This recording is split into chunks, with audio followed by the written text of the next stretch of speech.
자, 다윗 왕 시리즈 6번째 시간인데요. 매주 어떻게 은혜의 말씀이 되고 있으십니까? 오늘은 다윗이 저질렀던 치명적인 실수에 대해서 말씀을 나누겠습니다. 오늘 본문 1절 말씀을 다 같이 한번 다시 읽어볼까요? 시작. 그 해가 돌아와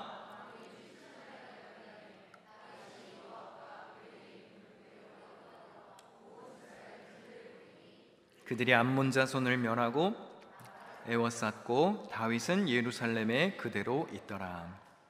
이스라엘이 암몬과 전쟁 중이었습니다. 그런데 낯선 일이 벌어집니다. 다윗이 전쟁터에 있지 않고 집에서 놀고 있습니다. 다윗은 지금까지 싸움에 불참했던 적이 없습니다. 몇 주 전에 사무엘하 8장을 다룰 때 승승장구했던 다윗의 모습을 기억하십니까? 블레셋, 모압, 소바, 아람, 하맛, 에돔 이런 나라들과 다윗이 싸워서 이겼습니다. 그는 언제나 전투의 최전방에서 자기 군사들을 이끌었고 승리를 거머쥐었던 용사였습니다. 그런데 이날은 다윗이 왕궁에서 낮잠을 자고 쉬고 있었습니다. 성경의 저자가 말해주고 싶은 것이 있는 거죠. 죄는 맡겨진 사명의 책임감을 잃을 때 틈타는 겁니다. 다시 말해 정신줄 조금 놓았을 때, 조금 나사가 풀릴 때 그때 죄가 틈타는 거예요. 다윗은 옥상을 거닐다가 여인이 목욕하는 장면을 보았습니다. 성경은 그 여인이 심히 아름다웠다고 했습니다. 물론 아름다웠겠죠. 유혹되기에 최고로 적절한 상황 아닙니까? 일의 책임에서 멀어져 있습니다. 게으름 부리고 있고요. 절대적인 힘이 있습니다. 그리고 눈앞에 벌거벗은 여인이 있습니다. 왜 안 아름다웠겠습니까? 다윗이 전령을 보내서 그 여인에 대해서 알아보라고 지시했습니다. 왜 이러는 걸까요? 아무리 왕이지만 그건 아니죠. 살다가 보면 실수로 못 볼 걸 볼 수도 있어요. 그렇죠?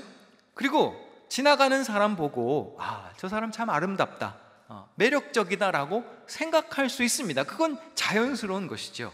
그런데 이건 문제예요.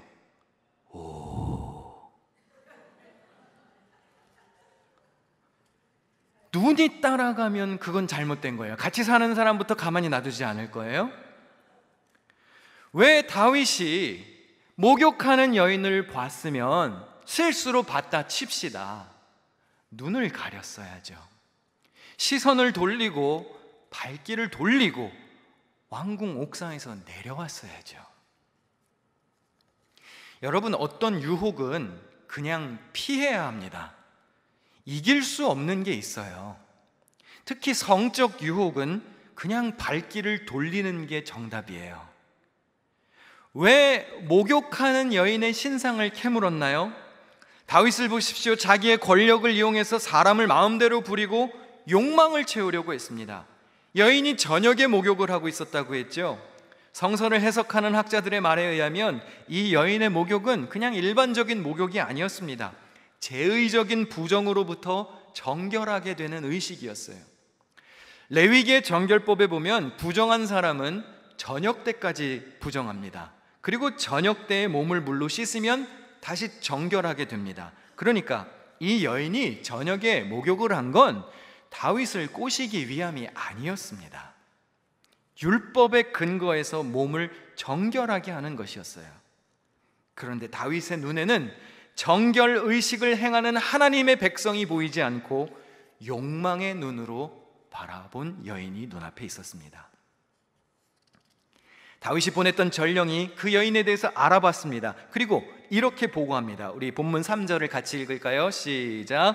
그는 엘리암의 딸이요 햇사람 우리아의 아내 바세바가 아니니까.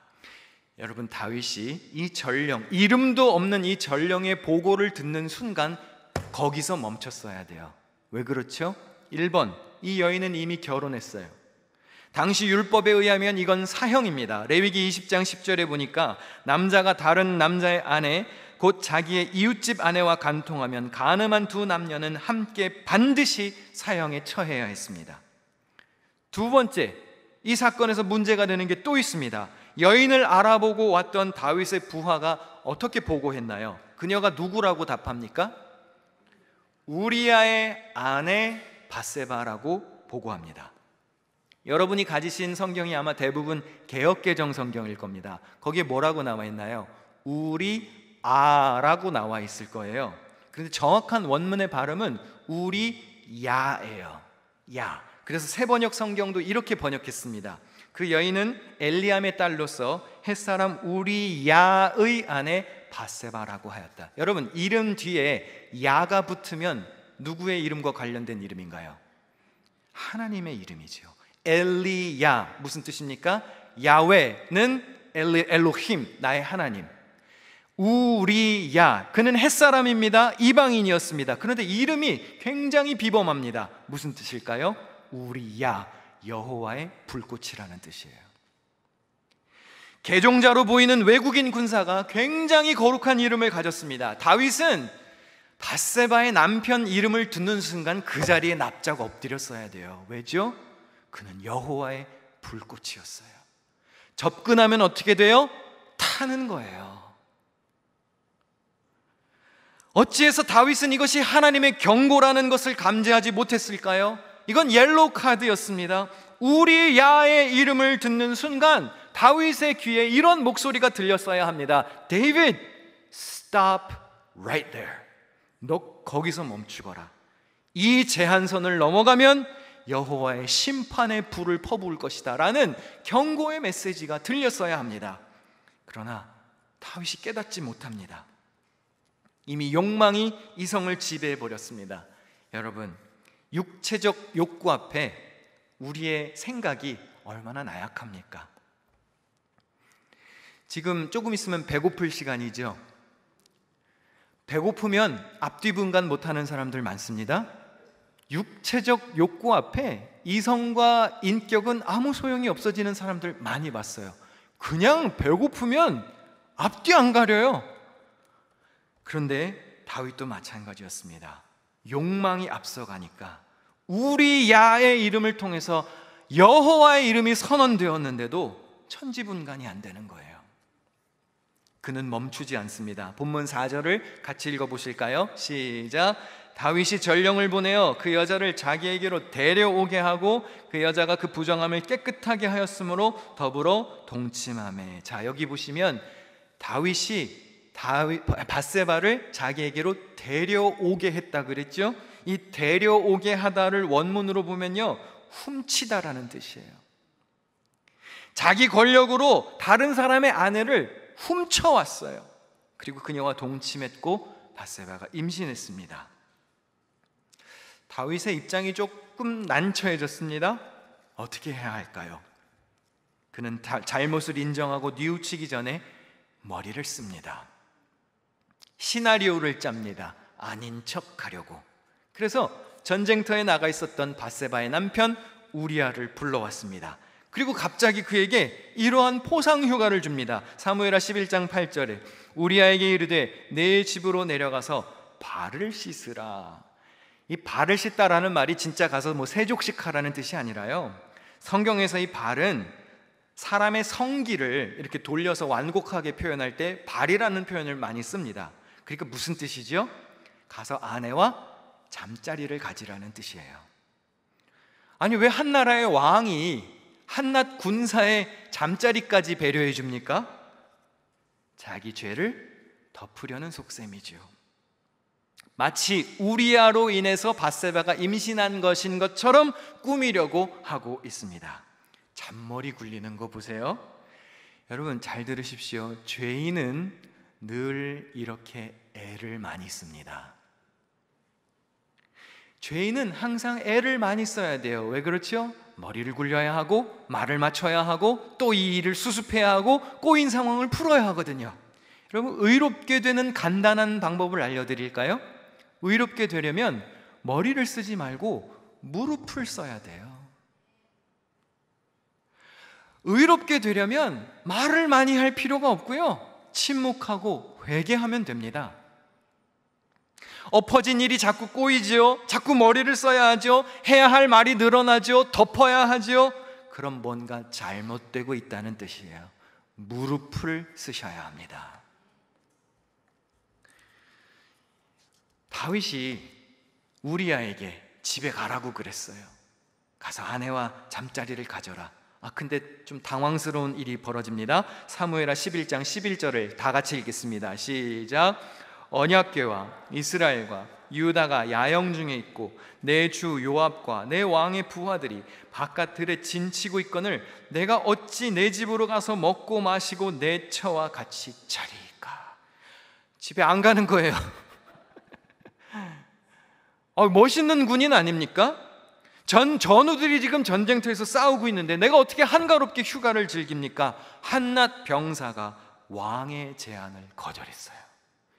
이거 어쩌면 목숨 걸어야 되는 거절이에요. 근데 정말 명예로운 군인이죠. 이쯤 됐으면 다윗도 좀 무릎 꿇고 회개하면 좋잖아요.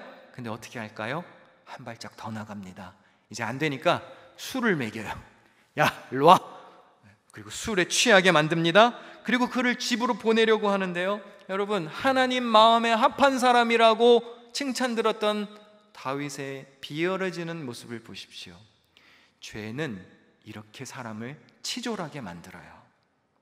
상황을 자꾸 꼬이게 만듭니다. 순간의 유혹입니다. 여러분, 지금 바로 이 순간까지 거룩했을지라도 한순간의 유혹에 사람이 이렇게 비참해지는 겁니다. 우리아가 술 취했습니다. 집에 갔겠죠? 안 갔어요. 술 취해도 그는 집에 가지 않았습니다. 그런 말 들어보셨나요? 드렁큰 충신이라고? 술 취했는데 여전히 자신의 신념과 원칙을 지킵니다. 좀 사람이 이렇게 뚝심이 있어야 하지 않나요? 어떤 교수님이 우리아를 이렇게 평가하더라고요. 이런 멘트는 좀 메모해놔도 좋을 것 같아요. 술 취한 우리아가 정신 멀쩡한 다윗보다 거룩하다. 어떤 사람은 술을 먹어도 걱정할 게 없어요. 사람이 문제입니다, 여러분. 술이 문제가 아니에요. 강제로 술 취했어도 반듯함을 유지하는 사람이 있는 반면 제정신 차리고도 엉망인 사람이 있는 거예요. 다윗은 이미 오래전에 멈춰야 했지만 한 걸음 더 나아갑니다. 잘 들으세요. 이게 죄의 특성이에요. 먼저 지은 죄를 덮기 위해 또 다른 죄를 지어야 하는 거죠. 다윗이 안 되겠으니까 야, 너 다시 전쟁터로 가. 보냅니다. 그리고 가는 길에 그의 손에 편지 하나를 쥐어줬습니다. 너 이거 가서 요압 장군에게 전해줘. 그러고 다시 전쟁터로 보냈습니다. 그런데 그 편지에 이런 기가 막힌 내용이 적혀 있습니다. 사무엘하 11장 15절에 우리아를 맹렬한 싸움에 앞세워두고 너희는 뒤로 물러가서 그로 맞아 죽게 하라. 마치 싸우다가 죽은 것처럼 일을 또 꾸밉니다. 시나리오를 또 씁니다. 다윗이 어쩌다가 이렇게 나쁜 사람이 되었나요?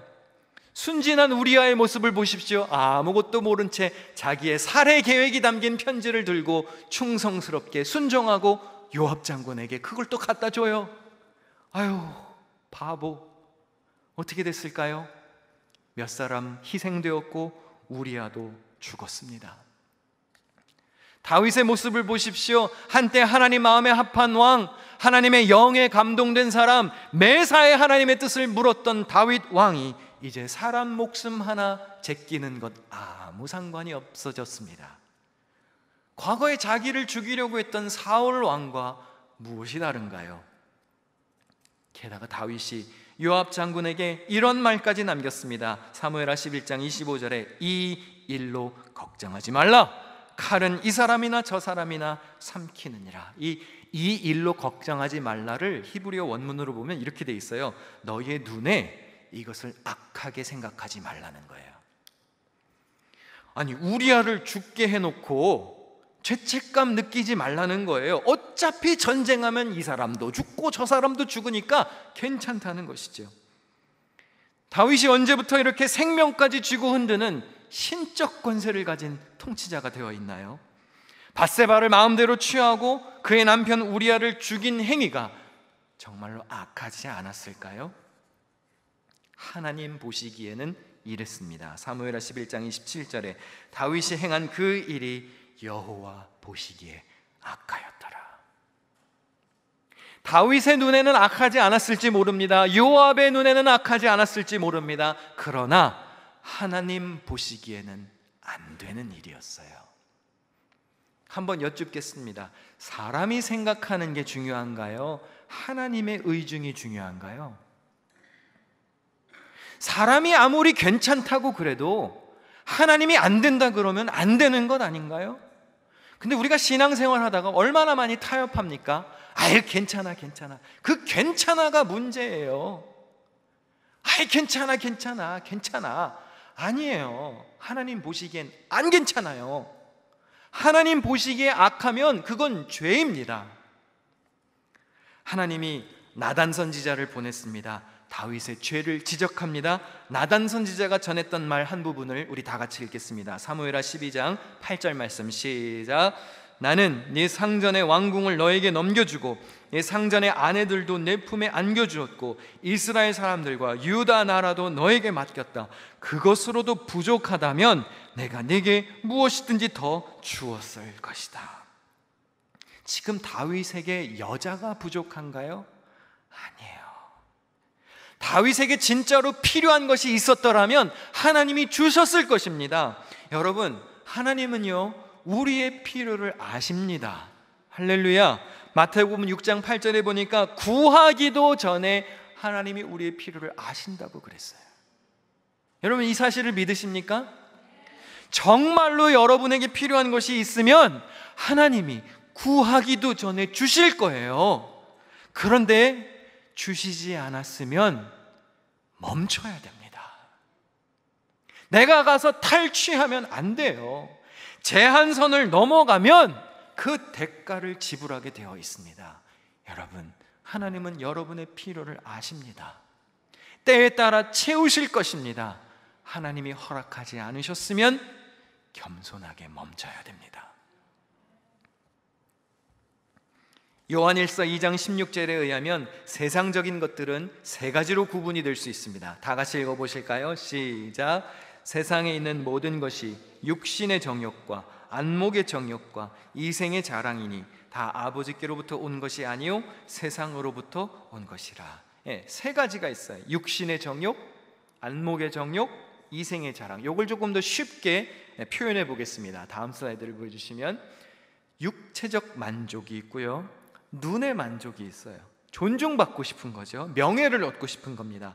거기서 한 단계 더 나아가면 권력을 갖고 싶어요. 내 마음대로 하고 싶은 힘을 탐하게 됩니다.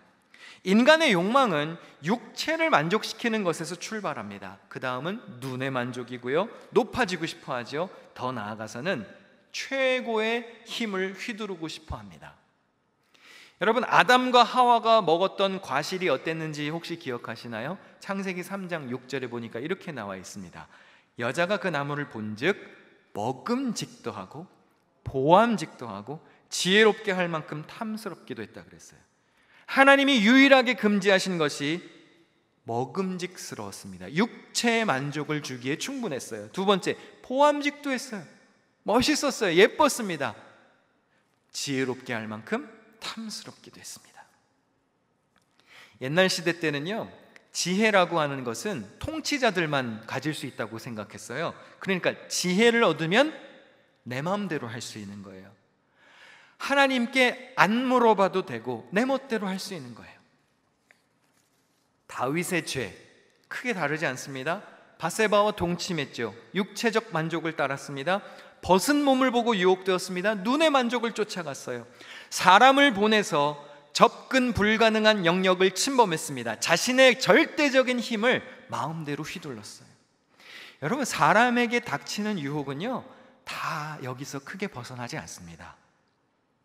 이걸 극복할 수 있을까요? 육신의 정욕, 안목의 정욕, 이생의 자랑을 극복할 수 있는 해결책이 있을까요? 있어요. 성경에 좋은 사례가 있을까요? 예, 있어요. 있으니까 지금 설교를 하잖아요. 예수님이 어떤 시험을 겪으셨습니까? 여러분, 유혹은요, 구약시대 때나 신약시대 때나 오늘날이나 다 똑같아요. 예수님도 사탄에게 똑같은 시험 세 가지를 받으셨습니다. 어떤 시험이었죠? 마태복음 4장에 보면 금식하셨어요. 40일 동안. 얼마나 배가 고팠겠어요. 사탄이 유혹하죠. 돌을 빵으로 만들어서 먹어. 뭐죠? 육체의 만족을 취하라는 거예요. 두 번째 시험이 뭡니까? 너 성전에서 뛰어내려봐. 천사가 너를 받쳐줄 거야. 눈의 만족을 보여달라는 겁니다. 너 어디 한번 뛰어내려봐. 너의 능력을 한번 과시해봐. 볼거리를 우리에게 제공하라고.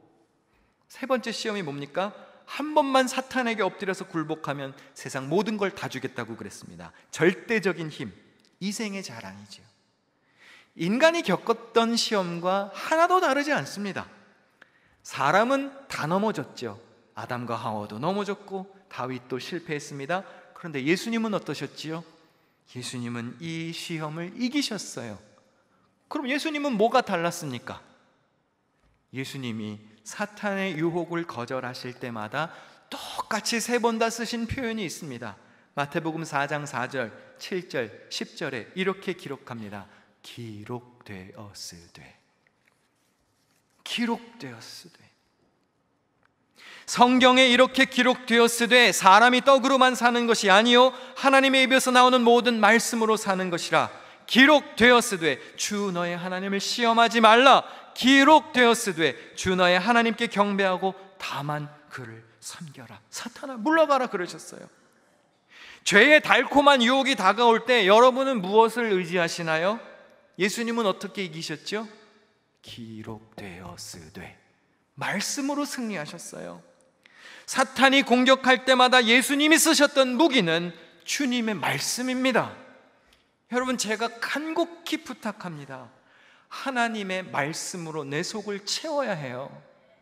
사람의 말이 지배하면 안 됩니다. 여러분, 그것 외에는 유혹을 이길 수 있는 무기가 없어요. 성도의 유일한 무기가 뭡니까? 성령의 검, 곧 하나님의 말씀이에요. 우리가 휘두를 수 있는 유일한 무기인데 성경을 읽지 않아요. 말씀을 배우지 않습니다. 하나님의 말씀을 듣는 자리를 가까이 하지 않습니다. 그러면 죄송하지만 유혹 앞에 무너지는 거예요. 사람의 지혜가, 사람의 힘이 유혹에서부터 건져주는 게 아닙니다. 목사가 건져주는 게 아니에요. 여러분, 성경 읽으십시오. 말씀 묵상하십시오. 성경 공부 등록하여 배우십시오. 여러분이 나누는 대화가 말씀에 기초한 대화입니까? 그렇지 않다면 그 자리를 떠나야 합니다. 그렇지 않다면 그런 모임에 끼지 말아야 합니다. 말씀이 기초가 되지 않는 모임이라면 여러분의 신앙에 도움이 되지 않는 거예요. 사실 두 번째 시험은요, 난이도가 굉장히 높았습니다. 왜냐하면요, 사탄도 이렇게 말해요. 기록되었으되. 야, 예수야, 여기서 뛰어내려봐. 기록되었으되. 시편에 보니까 하나님이 천사를 보내서 보호하신다며. 여러분 잘 들으세요. 사탄도 기록되었으되 쓸 줄 알아요. 사탄도 교묘해요. 하나님의 말씀 안다고요. 사탄도 아는 하나님의 말씀을 성도가 모르는 게 말이 됩니까? 너 여기서 뛰어내려봐. 너 하나님의 아들이잖아. 우리에게 보여줘봐. 천사를 보내주신다고 그랬어. 여러분, 유혹이 올 때는요, 내가 진짜 사탄이다 이렇게 오지 않아요. 그건 하수야, 하수. 그건 사탄 중에서도 하수. 진짜 유혹은 어떻게 오는지 아십니까? 이게 진짜 하나님의 뜻인가? 교묘하게 온다고요. 사실 세 번째 시험은 너무 간단해서 탈이었습니다. 조건이 너무 쉬워도 넘어지기 쉽죠. 경배 한 번만 하면, 사탄에게 무릎 한 번만 꿇으면, 한 번만 내 양심을 버리고 신앙을 버리면, 다시 말해서 한 번만 죄와 타협하면 화려한 인생을 살 수 있습니다. 이거 고민할 만하지 않나요? 내가 매주 얼마나 힘들게 사는데, 신앙생활 얼마나 어렵게 하는데 한 번만 고개 숙이면 멋있게 살 수 있다? 유혹될 만하죠. 그런데 예수님은 어떻게 하셨습니까? 똑같이 기록되었으되 물러가라. 기록되었으되 시험치 말라. 나중에 어떻게 되었죠? 천사가 와서 수종을 들었어요. 여러분, 사탄의 유혹을 말씀으로 승리하지요? 그럼 천사가 여러분을 돕습니다. 기둥성경신학원 PBA 여름학기가 끝났습니다. 열심히 참석하라고 권면했고 진짜 많은 분들이 수강하셨습니다. 다음 수업은 언제 하냐고 벌써부터 묻는 분들이 계시고요.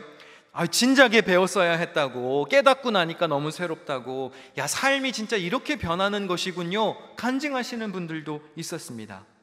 제가요, 바쁜 시간 쪼개서 참석하시는 분들 보니까 마음이 짠할 때도 있었어요. 야, 새벽부터 일어나셔서 일하셨을 텐데 이렇게 피곤하게 저녁에 와서 말씀 들으시고, 물론 또 어떨 때는 조는 분들도 계셨지만 오죽 피곤하셨으면 그러셨을까. 그런데 여러분, 그런 마음이 들 수도 있지 않을까요? 아유, 저렇게 힘들고 피곤하신데 다음엔 하지 말아야 되겠다, 그냥 열심히 쉬라고 그래야지, 그냥 주일만 와서 예배 잘 드리셔도 괜찮습니다, 그러면 좋잖아요. 근데 이 목사가 그렇게 할 사람으로 보이세요? 목사가 말씀 가르쳐야 목사잖아요. 목사가 말씀을 전하고 가르쳐야 목사죠. 저도 시험해요. 야, 이렇게 힘든데 대충 그냥 사시라고 그러자. 그럼 저도 직무유기예요. 저도 나태해지는 거예요. 성도들을 병들게 하는 거예요. 아니요, 그럴 수 없어요. 다음번에는 더 많이 개설해야지 수업을. 다음번에는 어떤 걸 가르칠까? 이런 마음으로 벌써 준비하고 있다고요. 여러분, 다음번에는 야간 수업이라도 열게요. 여러분이 편하신 시간을 알려주세요. 주일, 수요일, 아침, 저녁, 토요일, 이것으로도 부족한가요? 여러분이 참석하실 수 있는 시간을 알려주세요. 수업을 개설할게요. 말씀 배우세요. 우리 왜 신앙생활 합니까? 놀고 먹기 위해서 하는 것 아니지 않습니까? 신앙생활의 기본이 예배와 말씀이 되어야지요. 어려움 당할 때 여러분을 건져주는 게 놀고 먹는 게 아니잖아요. 주님의 말씀입니다. 하나님의 말씀이 내 안에서 역사해야 교회도 성장하는 것이고 성도도 성장하는 것이고 여러분의 영혼이 안전한 겁니다. 한번 질문해 볼게요. 사탄이 시험할 때, 내 앞에 이러한 환난이 들이닥칠 때 여러분 붙잡고 의지할 말씀이 있으세요? 휘두를 성령의 검이 있으세요? 이런 유혹이 왔어요. 이런 달콤한 시험이 왔습니다. 아니요, 성경 말씀이 이렇게 기록되어 있습니다. 저는 안 됩니다 라고 던지실 무기가 있냐 말입니다. 기도와 찬양도요, 말씀에 의지해서 해야 합니다. 기도는 열심히 하는데 성경 안 본다? 그건 가짜예요. 찬송만 열심히 부르고 설교 시간에 잔다? 죄송하지만 그 찬양에는 생명력이 없습니다. 하나님의 말씀에 생명이 있어요. 히브리서 4장 12절 다 같이 큰 소리로 읽겠습니다. 시작. 하나님의 말씀은 살아있고 활력이 있어 좌우에 날선 어떤 검보다도 예리하여 혼과 영과 및 관절과 골수를 찔러 쪼개기까지 하며 또 마음의 생각과 뜻을 판단하나니. 할렐루야. 여러분이 성경책을 펴서 여러분이 성경 글자를 읽는 것 같지만 그 사이에 성경이 여러분을 읽어요. 하나님이 여러분을 판단하시고 하나님이 여러분의 영혼을 읽으신다고요. 여러분에게 필요한 지혜를 주시는 겁니다. 말씀이 풍성하면 그 말씀이 내 안에서 역사합니다. 말씀 안에 있는 다양한 교훈이 나에게 지혜를 주는 거예요. 가르치시고 생각나게 하시는 성령께서 시험과 환난이 다가올 때 내가 어떻게 하면 하나님의 사람답게 진리 안에 거하는지 알려주신단 말입니다. 그래서 말씀의 사람은 어떠한 시련 앞에서도 의연한 거예요. 흔들리지 않아요. 뚝심이 있어요. 아까 우리아처럼 반듯한 거예요. 술을 갖다 먹여도 정신이 온전한 겁니다. 왜? 말씀이 그 안에서 역사하니까요. 사랑하는 성도 여러분, 치명적 실수로 신앙생활에 오점을 남기지 마시고 말씀 속에 거하며 좌로나 우로나 치우치지 않고 견실한 믿음을 지키시기를 축원합니다. 시험과 유혹으로부터 멋있게 승리하여 하나님께 영광을 올려드리는 복된 삶의 주인공이 되시기를 축원합니다. 기도하겠습니다. 바랍니다.